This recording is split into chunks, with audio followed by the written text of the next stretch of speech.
जिस युवक से कामिनी की शादी होने वाली थी वो 60 साल का बूढ़ा अपाहिज व्यक्ति कोई और नहीं बल्कि उसी गांव का बूढ़ा ठाकुर कुंवर सिंह था। कामिनी 21 साल की बेहद ही खूबसूरत लड़की थी जिसके रूप का हर कोई दीवाना था। केवल उसके गांव में ही नहीं बल्कि आसपास के गांव के मर्द भी उसकी खूबसूरती के कायल थे। उन्हीं में से एक गांव का बूढ़ा अपाहिज ठाकुर कुंवर सिंह भी था जो हर हाल में कामिनी को हासिल करना चाहता था। लेकिन आखिरकार ऐसा क्या हुआ कि कामिनी को खुद ब खुद गांव के बूढ़े ठाकुर कुंवर सिंह से शादी करने पर मजबूर होना पड़ा। वो उम्र में उससे 40 साल बड़ा था और उससे भी हैरत की बात यह थी कि ये उस बूढ़े ठाकुर की पहली या दूसरी नहीं बल्कि 5वीं शादी थी और उसकी चारों पत्नियों की मौत कैसे हुई इसके भेद को आज तक कोई भी नहीं जान पाया था। शादी होने के बाद कामिनी की उस घर में आज पहली रात थी। उस बूढ़े अपाहिज ठाकुर को अपने सामने व्हील चेयर पर बैठा देख वो घबराहट के मारे कांप रही थी। एक 60 साल के अपाहिज बूढ़े से शादी करके उसका जीवन तो मानो एक मजाक बनकर रह गया था। घर के कुछ नौकरों ने बूढ़े ठाकुर को दवाइयां देकर कामिनी के बगल में उसी बिस्तर पर लिटा दिया था। उसे अपने पास लेटा देखकर कामिनी को बेहद ही अजीब महसूस हो रहा था। जिस उम्र का व्यक्ति उसका पिता है उस उम्र का व्यक्ति भला उसका पति कैसे हो सकता है। उसका मन बहुत ही बेचैन था। वह एक टक बस अपने सामने दीवार पर लगी घड़ी को देख रही थी। उसे यही इंतजार था कि बस जल्द से जल्द सुबह हो जाए और वो इस कमरे से बाहर निकल सके। कुछ ही देर में बूढ़े ठाकुर की आंख लग गई और वो गहरी नींद में सो गया। उसके सोते ही कामिनी ने तुरंत ही बड़ी ही सावधानी से कमरे का दरवाजा खोला और आधी रात को उस बंगले में टहलने लगी। वो बंगला इतना बड़ा था कि बहुत देर तक घूमने के बाद भी कामिनी के लिए आधे से ज्यादा बंगला अनदेखा था। इसलिए वो बंगले की पहली मंजिल पर टहलने जा पहुंची और तभी उसे ऐसा लगा कि मानो यहाँ उसके अलावा और भी बहुत से लोग हैं जिनका एहसास उसे वहां हो रहा है। इसलिए वो मुड़कर इधर उधर देखने लगी, लेकिन जब उसे वहां कोई भी नजर नहीं आया तो उसने इसे अपने मन का वहम समझ के नजरअंदाज कर दिया। वो नीचे जाने का सीढ़ियों की तरफ मुड़ने लगी कि तभी उसे ऐसी आवाज सुनाई दी कि मानो उसके पीछे वाले कमरे के दरवाजे को कोई खटखटा रहा हो। लेकिन वो उस आवाज को नजरअंदाज करते हुए फिर से नीचे की ओर बढ़ने लगी कि तभी दरवाजा खटखटाने की आवाज अचानक से तेज हो गई।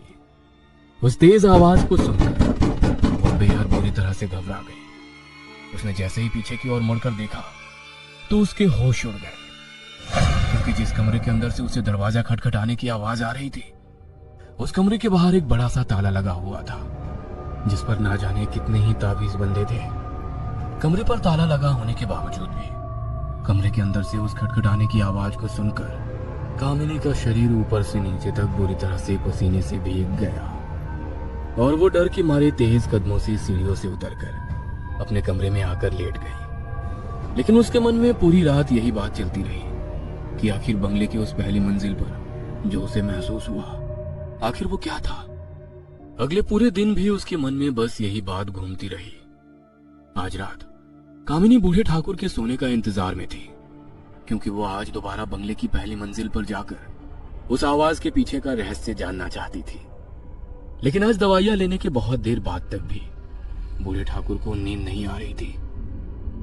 आज वो एक टक अपनी नजरें कामिनी पर गड़ाए हुए था। वो बेहद ही अजीब नजरों से कामिनी के पूरे बदन को लगातार घूरे जा रहा था। उसकी ऐसी नजरों को देखकर कामिनी के मन में एक अजीब सा डर दौड़ रहा था कि तभी अचानक उनके दरवाजे पर एक दस्तक हुई और नौकर ने आकर बूढ़े ठाकुर को कोई दवाई खिलाई। शायद वो नींद की गोली थी जो नौकर आज उसे बाकी दवाइयों के साथ खिलाना भूल गया था। उस दवाई को खाने के बाद कुछ ही देर में ठाकुर की आंख लग गई। वह गहरी नींद में सोया हुआ था।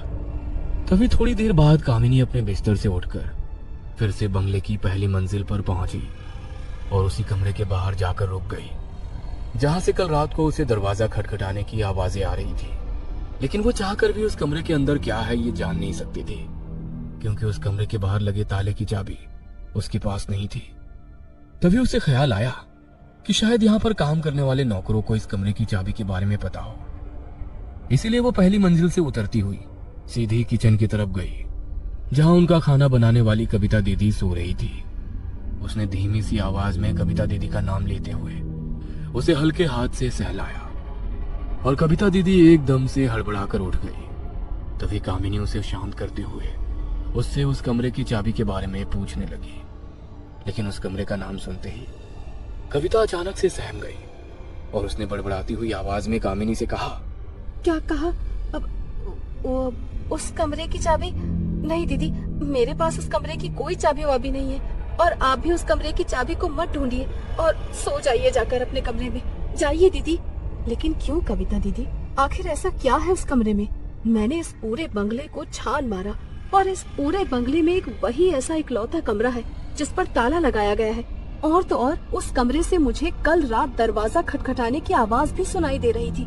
आखिर ऐसा क्या राज छिपा है उस कमरे में जिस वजह से उसे इस तरह से बंद कर दिया गया है? दीदी, आप मेहरबानी करके किसी को मत बताना, वरना ठाकुर साहब मुझे और मेरे पति को काम से निकाल देंगे। हमारी रोजी रोटी हमसे छिन जाएगी।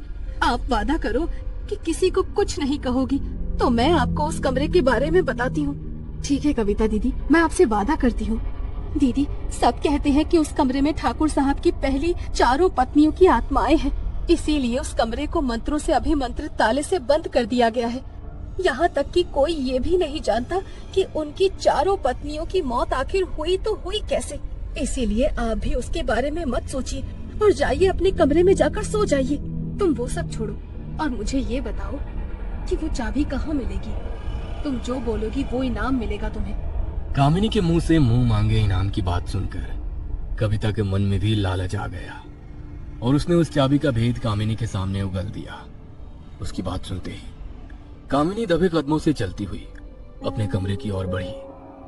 उसने बूढ़े ठाकुर की व्हील चेयर के नीचे बने एक खांचे से उस चाबी को निकाला और पहली मंजिल के उसी कमरे के बाहर चली गई। उसने उस ताले पर लगे सभी ताबीजों को एक एक करके खोला और जल्दी से उस चाबी से ताले को खोलकर वो कमरे के अंदर चली गई और उसने अंदर से उस कमरे को बंद कर लिया।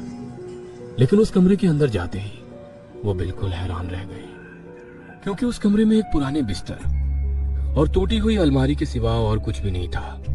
लेकिन उसके मन में अभी भी यही बात घूम रही थी कि कल रात आखिर इस कमरे के अंदर वो कौन था जिसने इस दरवाजे को खटखटाया था। वो अच्छी तरह इस कमरे का मुआयना करना चाहती थी, इसलिए उसने सबसे पहले कमरे में रखी पुरानी अलमारी को खोलकर देखा तो उसमें किसी नई नवेली दुल्हन के ढेर सारे कपड़े थे। वो समझ गई कि ये सब सामान ठाकुर की पुरानी पत्नियों का है। उन कपड़ों को छूते ही उसे उस कमरे में कुछ अजीब सा महसूस हुआ और वो कमरे से बाहर आने के लिए आगे की तरफ बढ़ने लगी। तभी उसका पैर उसकी साड़ी के पल्लों में अटक गया और वो जमीन पर गिर गई। तभी उसे महसूस हुआ जैसे उसके हाथ के दबाव से जमीन नीचे की ओर धंस गई है। उसने जल्दी से उठकर उस ओर अपने हाथों से थोड़ा दबाव लगाया तो अचानक जमीन पर बना एक दरवाजा खुला, जिसके अंदर बनी सीढ़ियां एक बेसमेंट की तरफ जा रही थी।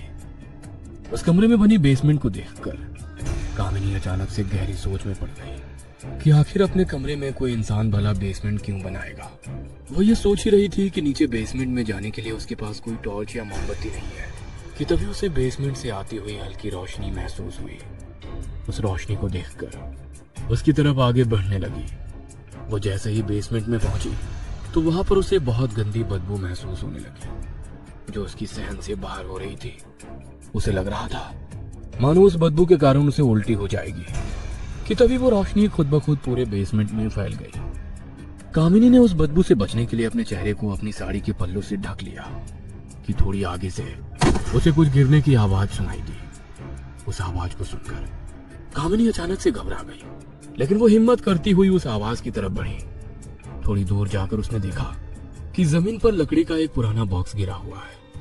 वो उस बॉक्स को उठाकर जैसे ही अपने दाईं ओर मुड़ी तो अपनी आंखों के सामने के दृश्य को देखकर उसके पैरों तले की जमीन खिसक गई। उसकी आंखों के सामने 6 इंसानी शरीरों के कंकाल थे। अपने सामने पड़े उन कंकालों को देखकर कामिनी का पूरा शरीर डर के मारे बुरी तरह कांपने लगा। वो जैसे तैसे हिम्मत करके जल्दी से उस बेसमेंट से बाहर निकली और कमरे को ताला लगाकर वहां से जाने लगी कि तभी उसे फिर से उसी कमरे के अंदर से दरवाजा खटखटाने की आवाज सुनाई दी। उस आवाज को सुनकर डर के मारे उसकी आत्मा सिहर उठी और वो जल्दी से दौड़ती हुई अपने कमरे में गई। बूढ़े ठाकुर को ये पता ना चले कि वो आज रात उस कमरे के अंदर उसका काला सच देखा ही है। इसलिए उसने जल्दी से उस चाबी को उसकी व्हील चेयर के उसी बक्से में रख दिया और चुपचाप जाकर अपने बिस्तर पर लेट गई। लेकिन उसके मन में अब यही बात चल रही थी कि वो कंकाल अगर बूढ़े ठाकुर की पत्नियों के हैं तो उन कंकालों में से बाकी के 2 कंकाल आखिर किसके हैं? आखिर क्या राज छिपा था उन कंकालों के पीछे, और क्या राज है ठाकुर की चारों पत्नियों की रहस्यमय मृत्यु का? जानने के लिए इस कहानी के अगले भाग को जरूर देखें। हेलो